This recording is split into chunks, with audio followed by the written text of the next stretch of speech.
So in a shorter way of saying it, I'm just promoting own more Land Rovers. It's the solution to everything. Now, to be honest, with these, I think I bit off a little more than I can chew. Welcome back to the Lost Cause Ranch, and today is gonna be a lesson in how to fit 35-inch tires on your LR4 or Discovery 4 if you're not in the US. Step one, cut the thing in half.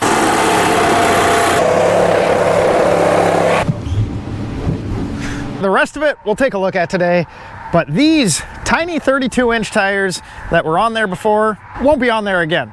But before we get to that, we need to get the free LR4 off the hoist. The hoist just seems to get plugged up with LR4s around here. So coming off the last video, we are gonna finish up the control arms on the old free LR4. Pressing the new ones in isn't the end of the world. It's not that big a job as long as you have a press to do it. But a couple people have asked, how do we go about removing them? The best way I've experienced that doesn't involve burning them out and having to smell a bunch of nasty stuff is just to run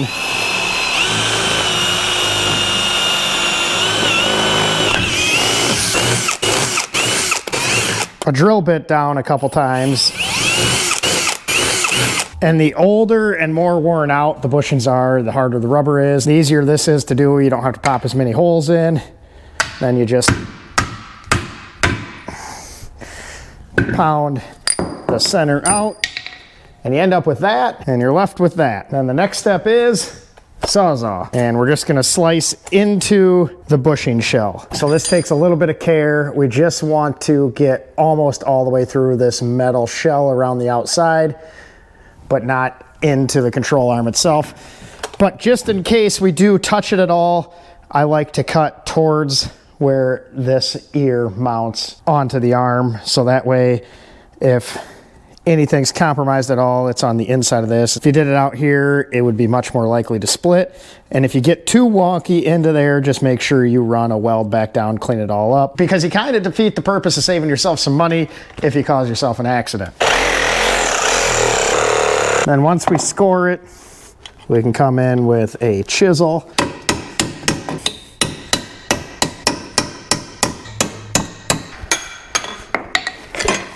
So there, by slicing it, you're essentially letting it fold in on itself, which reduces the diameter and lets you slide it out. So we'll get that all cleaned up. Then we'll run over to Ted's, use his press, and get that pressed in. So the new bushings are all pressed in. After you get them cut out, it's really not that bad a job to squeeze them in. They're obviously an interference fit, but it doesn't take a whole lot of tonnage. Just use a 20-ton press, and it wasn't even working it. So the big thing on doing the control arms, at least in our neck of the woods where we see winter with salt on the roads, is when you're going back together to make sure we slather some anti-seize on the shoulder of the bolt. So coming apart, the issue isn't getting the nut off the bolt. It doesn't necessarily freeze there to where you can't get it unstuck. It actually freezes inside the sleeve of that bearing. So with that full contact across a couple inches, you get some rust in there. These get locked together and you can never get it out, and you end up having to cut them. If we get a little anti-seize on that area, that won't happen in the future when this gets done again. So we're gonna get this slammed back together so we can get it off the hoist and bring the truck back in, because it's gonna be kind of a fun day with that. We're gonna find out if those wheels and tires work, which is kind of part of the reason I wanted to cut the LR4 apart, because with the body in the back, the clearance just isn't there to put 35s on one of those without jacking it up too much, and being it's an independent suspension, you throw everything out of whack. We'd have to make a bunch of custom control arms and spindles, which we're not gonna do. So the easiest way is to clearance above it. I just don't know if there's enough room to make that happen. But in a few minutes, you and I will find out.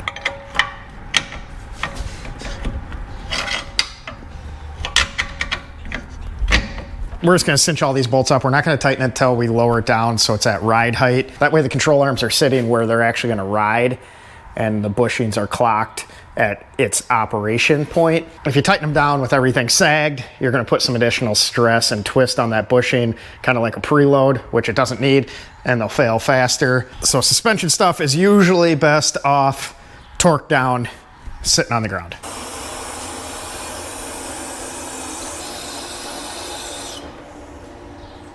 If guy had a drive-on hoist, This will be a tad bit easier.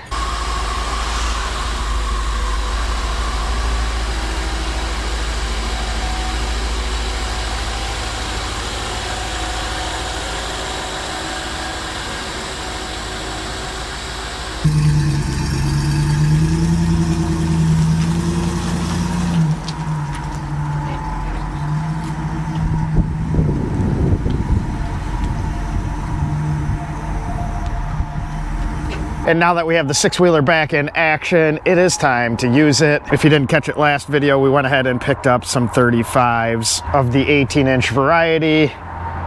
And we also have a set of 18-inch Defender Steelies. We need to get the tires off the Jeep wheels and onto the Land Rover wheels because they're going on a Land Rover. We're gonna see how far off my thoughts are here in just a minute.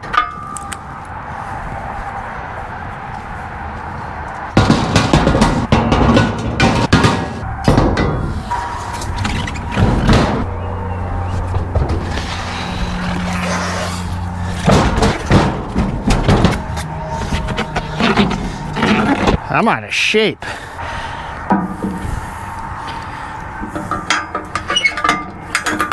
I think this thing's gonna end up being pretty freaking useful. Well, we got them picked up, but the only problem is I'm a freaking idiot and I forgot to tell them to put the white letter in.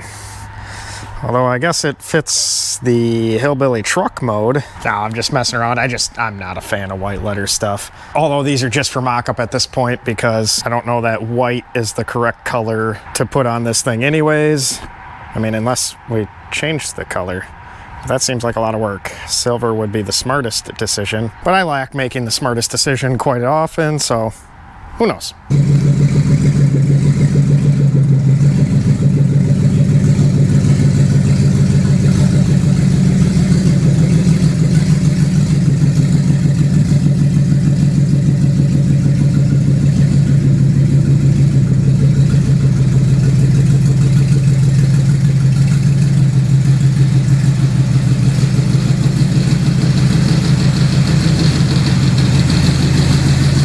Tiny bit cramped in here because we keep adding stuff. Just when I get rid of a few things, I plug it back up. Like I always say, I'm my own worst enemy, but we have a little bit of the flatbed blown apart. We are doing a tiny bit of adjustment. Like I said in the last truck video, we needed to adjust how this front toolbox mounted, so we got that handled. And for the rear boxes, I need to adjust this upright support. We're gonna inset each side about 3/8 of an inch to clear everything and make it all fit tight. And this is the exact reason why we just tack everything together and mock it up. So as we're moving through the stages, if something doesn't work out exactly the way we planned, we can just go in there without much drama and rework it.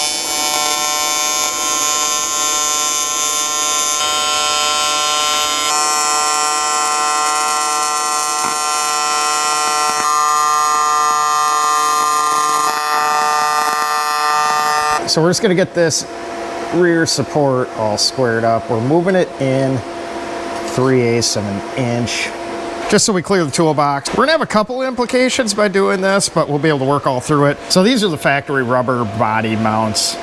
We're making solid mounts to replace those. So on these rear ones, we're just gonna have to offset that hole a little bit to account for that 3/8 of an inch.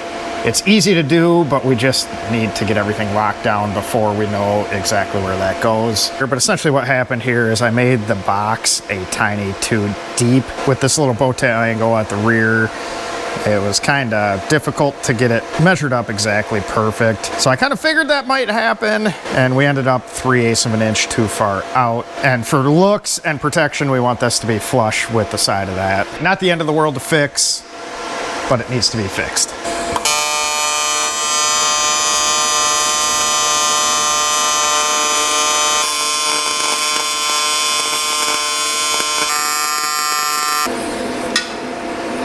Just a tiny bit awkward.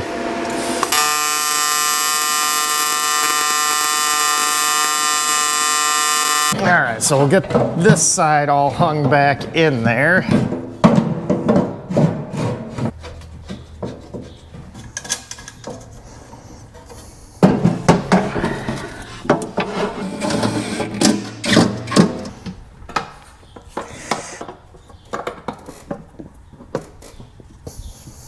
So yeah, that's considerably better than it was before. So we are tucked in.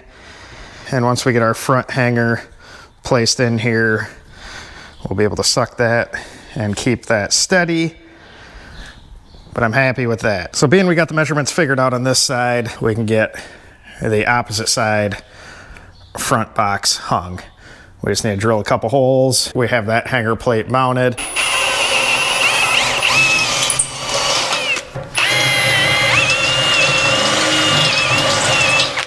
So we got our little position marked out, and now we just need to transfer those holes over.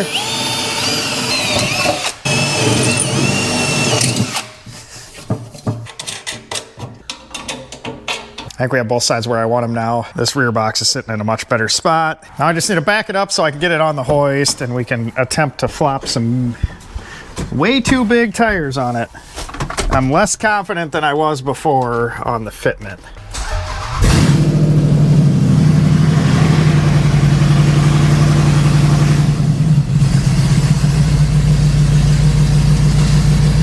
Once we do that, we can kind of get ourselves out of this jammed up mess I created.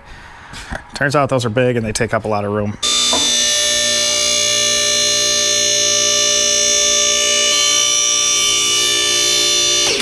Now I'm not going to lift it up too high because those 35s on steel wheels are pretty freaking heavy. It's like impressively heavy. Heavy to the point where I'm happy that we got rid of so much weight on the rear of this thing. Otherwise we would have to stick a supercharged engine in. At least it's a good excuse to do that.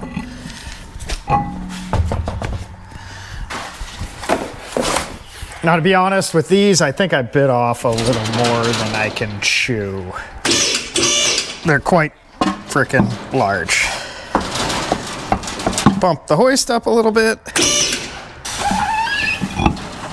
There we go. They are pretty big. Now, I'm not as much concerned about the rear because we can adjust that pretty easy. Up front here though, there's just not room to stick a 35 on an LR4 or an LR3 or a D3, D4, whatever this is considered in your region.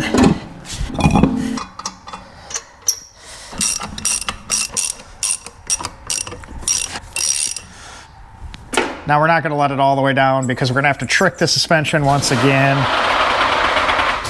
to pick itself up because we haven't addressed the door ajar issue. If you caught the last video on this, the back's missing, so the car realizes the back is missing and it thinks the rear doors are open along with the tailgate, and with those open, the air suspension just won't function. You need all the doors closed for it to operate. So we'll go in with the scan tool and kind of trick it into working. Yeah, those flares definitely aren't going to jive with the 35s, but I told you that. I'm hoping we can get it somewhat aired up so we can back it out of the shop and get a real look at what we have going on here. It's kind of comical. So the truck looked really small before. Now it looks proportionally odd, at least in the shop here. So I got a little tired of fighting the suspension and tricking it into working via the scan tool. We can go in and inflate it in like a showroom mode without the engine running, but it just kind of gets a little finicky to do. So we went ahead and dug up some wiring diagrams and figured out what we need to bypass for the door ajar harness. And then on the tailgate harness as well. For that one, it was easier just to go over to Merlin here and figure out which plug went to the tailgate actuator. It's always nice to have extras of what you're working on laying around, because if you ever messed around with wiring diagrams, they aren't exactly the most fun thing to sort out, especially being they're slightly different between each manufacturer and how they read them. Not read them, I would be the one reading them, how they draw them or write them. Here would be our door ajar circuitry, and they just kind of give you wire color, connector number. I mean, it's all doable sorting through everything, but you got to just flip through a bunch of pages and follow stuff along. And then it's also really nice when all the colors are the same in certain scenarios. The tailgate switch is a black wire. If we look here on the harness, we got a black wire, black wire, black wire, black wire, black wire, black wire, black wire, black wire, and I'm sure there's some other black wires in there. So we'd have to start going through pin numbers on the connector and everything, which is fine. It is a way to do it, and it is a good resource when you don't have another one laying around, to where you can just physically see where the connector switch is. So in a shorter way of saying it, I'm just promoting own more Land Rovers. It's the solution to everything. But if we flip the ignition on and scroll through our many warnings, you'll see only the left front door is open, and that's because I have the left front door open. So theoretically, the thing should just air up on its own now, and we shouldn't have to fight it every time. You know, a guy should have spent 15 minutes doing that a while ago. Own worst enemy.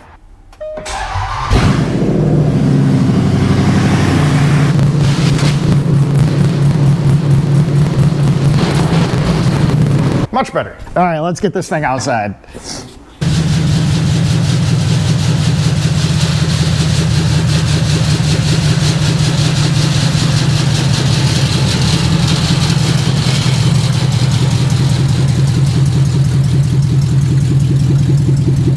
Man, is that not friggin' awesome.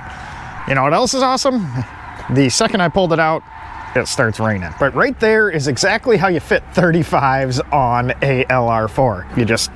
You chop the entire back off. Flatbed's not mounted. You can see it's kind of not all the way up there. This lip is getting trimmed to the edge of this toolbox, and then that whole deal will slide forward, which will give us a little more clearance up front.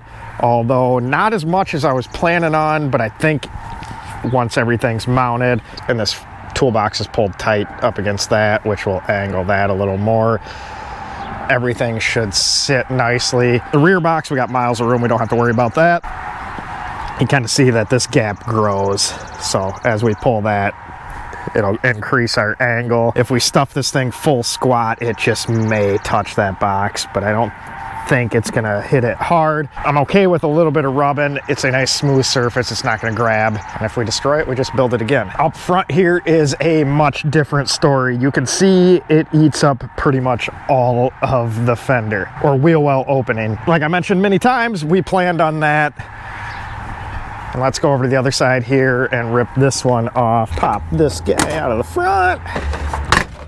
With that out of the way, we can kind of take a look at what we're gonna do here. Essentially, this outer lip is going to get cut off all the way down. We're going to get rid of the inner lip, which will save us about an inch. And then the front bumper is going to get reworked. We're going to kind of armor this whole truck up a little more than what an LR4 or Discovery 4 is.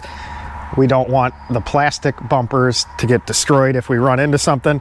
I think I'm going to keep some semblance of the factory bumper shape and look, because I do really like the front end of the LR4, but I'm thinking we're going to trim around here and do some sort of tube work, and that tube work will go into where our fender flare was. We're going to roll a piece of tube to make up our wheel well opening, something similar to what I think the Aussies call like a kangaroo bar.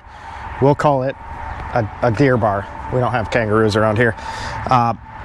So the deer bar will make up our fender flare, and that'll go and tie into our rock slider. So we'll have like the full protection up front. Down below, rock slider will come down, protect all that good stuff. And then eventually the rear bumper will get redone, and we'll have some tube work that comes underneath this rear box in case we drop on ledges. We don't ram up into that.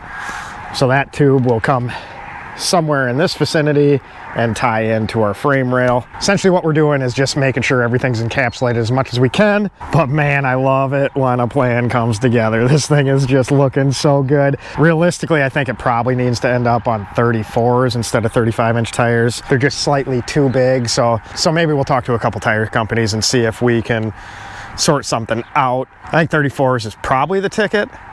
But man, 35s on an LR4 is pretty freaking cool. I just want to sit here and soak it in. I can't wait to drive this thing. We are so close at this point. And now all the finish work can tick off pretty quick. I'm going to rip the flatbed off and finish weld that out. Now that we know it's going to work the way I'm thinking, I can trim everything. Then we can finally get it mounted exactly where it needs to be. I'm just so freaking happy that it all came together. I even like the white wheels. I don't even know. We shouldn't even paint it. 50 shades of gray. But man, look at how tall it is. So my shoulder's at the mirror, and if we go over to the free LR4, which is also lifted with a bigger wheel and tire, My shoulder is above the mirror. It's freaking huge. But having the correct size tire and it all aired up fixed the oddball looking proportions it's had all along the way. Let me know what you guys think about the way it looks now. But with that being said, appreciate you guys watching, appreciate you subscribing, and we will catch you on the next one. If everything goes to plan this week, it's gonna be real interesting.